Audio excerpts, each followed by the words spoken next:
It was agreed that each nation would receive the ambassador of the other for as long as the treaty remained in force. It was further agreed that the alien nation and the United States would exchange 16 personnel with the purpose of learning of each other. The alien guests would remain on Earth.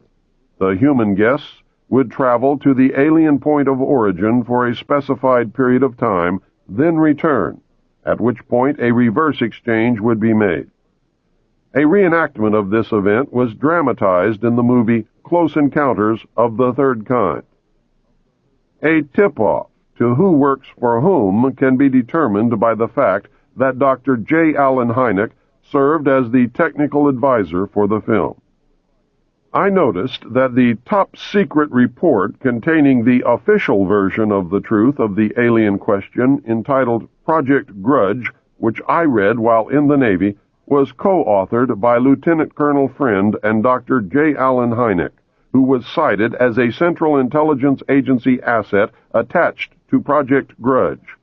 Dr. Hynek, the one who debunked many legitimate UFO incidents when he functioned as the scientific member of the very public Project Blue Book. Dr. Hynek is the man responsible for the infamous "it was only swamp gas" statement.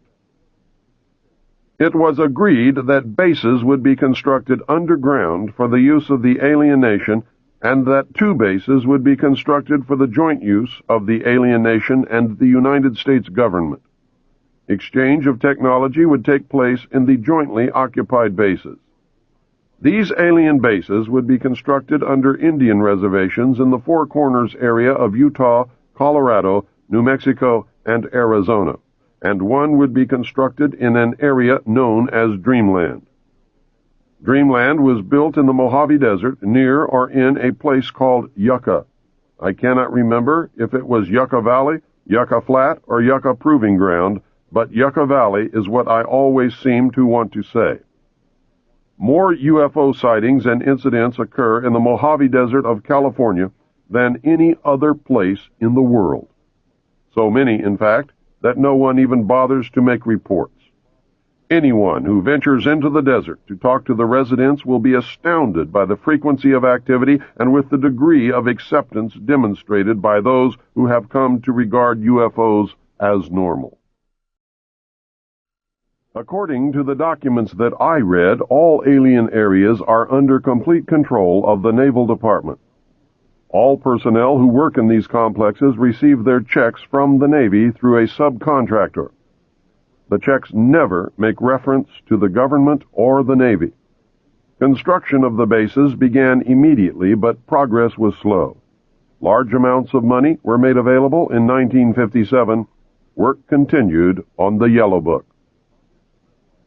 Project Red Light was formed, and experimentation in test-flying alien craft was begun in earnest.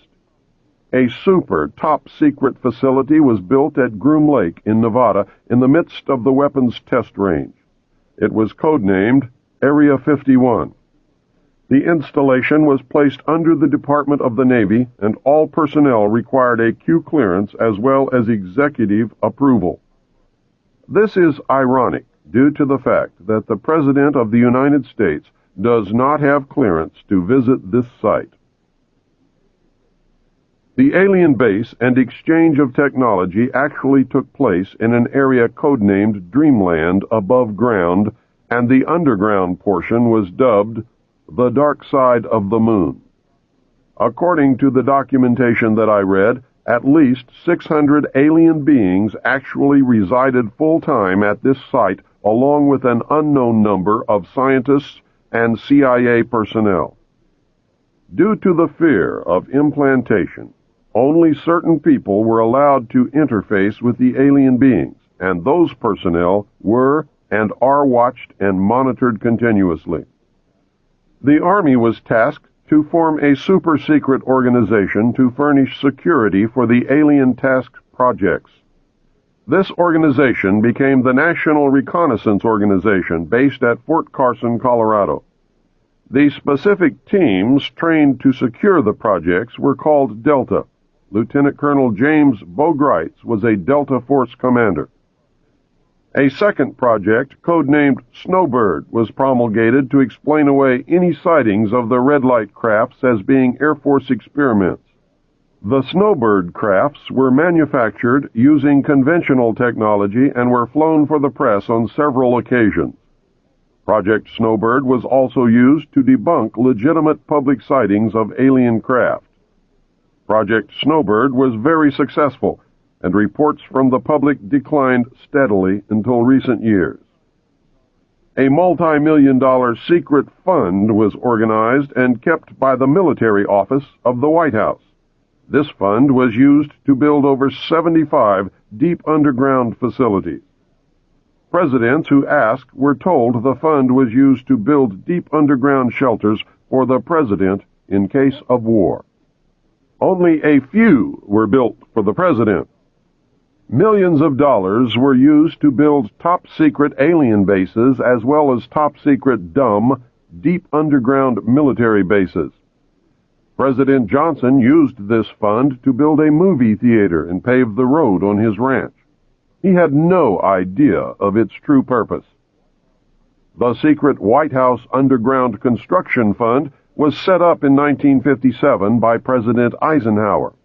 The funding was obtained from Congress under the guise of construction and maintenance of secret sites where the president could be taken in case of military attack, presidential emergency sites.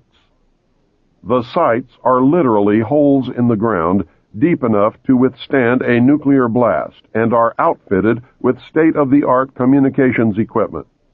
To date, there are more than 75 sites spread around the country which were built using the money from this fund. The Atomic Energy Commission has built at least an additional 22 underground sites. The location and everything to do with these sites were and are considered and treated as top secret. The money was and is in control of the military office of the White House and was and is laundered through so circuitous a web that even the most knowledgeable spy or accountant cannot follow it. By secret executive memorandum NSC 5510, Eisenhower had preceded NSC 5412/1 to establish a permanent committee to be known as Majesty 12 to oversee and conduct all covert activities concerned with the alien question. There were 19 members of Majesty 12.